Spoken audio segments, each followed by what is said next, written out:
Hi Mark, hope you're well. Thanks for coming in this week to the studio. Really enjoyed catching up and taking a look at your swing. Thanks for the opportunity for letting me look at it. Sorry for the delay in getting this out to you, but this should help you to practice.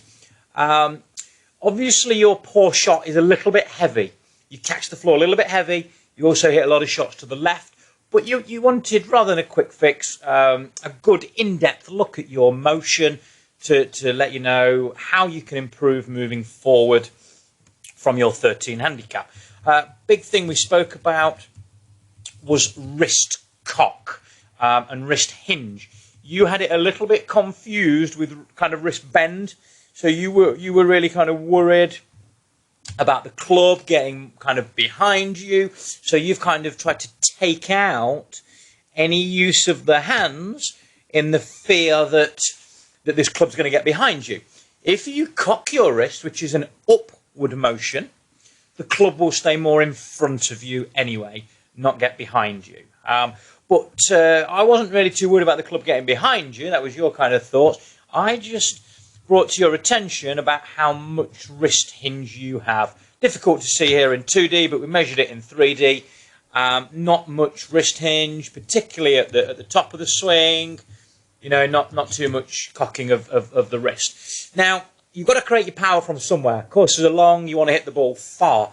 So then what you do to try and create your power, you've not got the angular motion available from the wrist. You go at it quite hard with your upper torso. So you throw away whatever angle you did have, which wasn't that much, but whatever you did have, you kind of throw it away. And you'll see here it's nearly all gone. All of your angular velocity, which is the wrist hinge, that's nearly all gone, and you're just rotating your body hard at the ball. I think the centre of mass at impact, so the centre of you, was around 6 inches. This is measured in 3D, further forward than when you started, and your pelvis was around 7 inches further forward than when you started.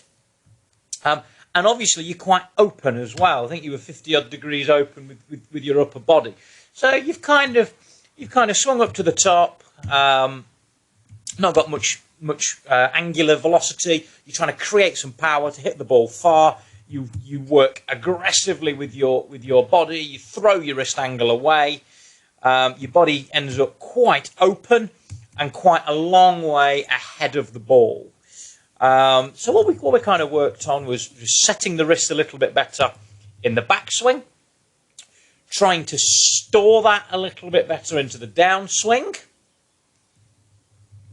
and trying to have the body less open. We just tried to square you up a little bit in the with your rotations, with how open you are into the ball, and that kind of automatically kept you back a little bit with the centre of your body. You kind of stayed a little bit more stable. You didn't slide quite as much. Hope this was a nice refresher for you, Mark. It'd be really cool to catch up again and go over it, whether we use 3D or we'll just catch up on the range. It'd be really cool to go over that again. Give us some feedback. Let us know how you're getting on. Cheers, Mark.